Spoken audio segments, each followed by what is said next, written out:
Hello ma. Ayan, gulat ka no? Kala mo picture lang ulit no? Anyway, ayan, sabi nga nila huli man daw at magaling, huli pa din. Pero hindi naman talaga ako nahuli basically. Kaya lang ako natagalan kasi nga ginawa ko pa tong video na to. So, normally, di ba, binabati lang kita sa through messages or pictures, pero this time gusto kong maiba. Anyway, unang-una po nagpapasalamat kami sa'yo for being a good mom. Thank you ma, kasi simula nung bata pa kami, nila Judith at Nilin, yan, at simula nung nagkaroon ka na ng mga magagandang apo, hindi mo kami pinabayaan. So, ganun, grabe. Ang dami nating kwentuhan, ang dami nating pwedeng balikan na mga istorya.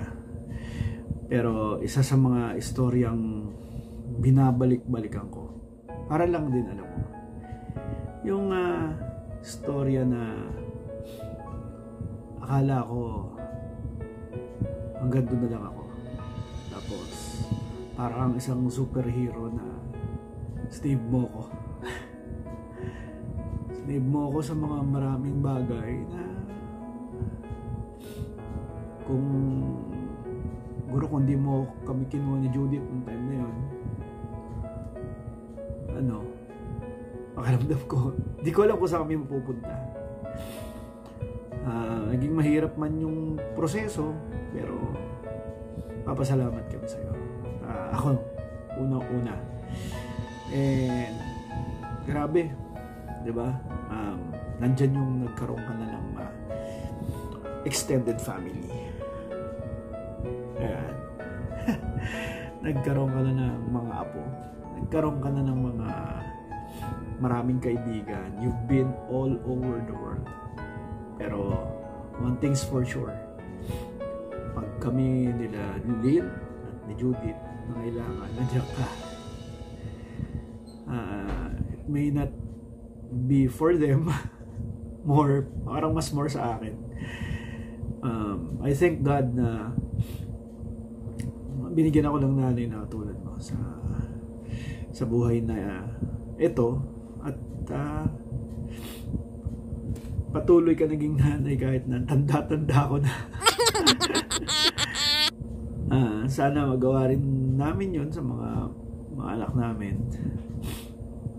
Maging mabuting magulang kami katulad mo.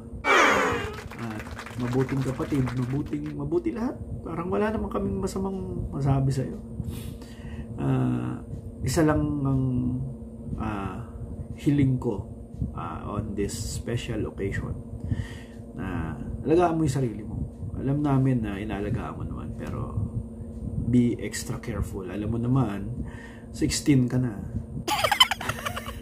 Pag 16 years old, medyo, alam mo na, hindi naman mahina, malakas ka pa eh. Pero alagaan mo doble, triple. Kasi gusto namin umabot ka hanggang 120. Ayun lang, happy Mother's Day, and enjoy your life, dahil kaming lahat ay umaasa at hinihiling sa Panginoon na makasama ka pa namin ng mahabang panahon. And you deserve to be happy. So, we love you, and God bless you always. Happy Mother's Day.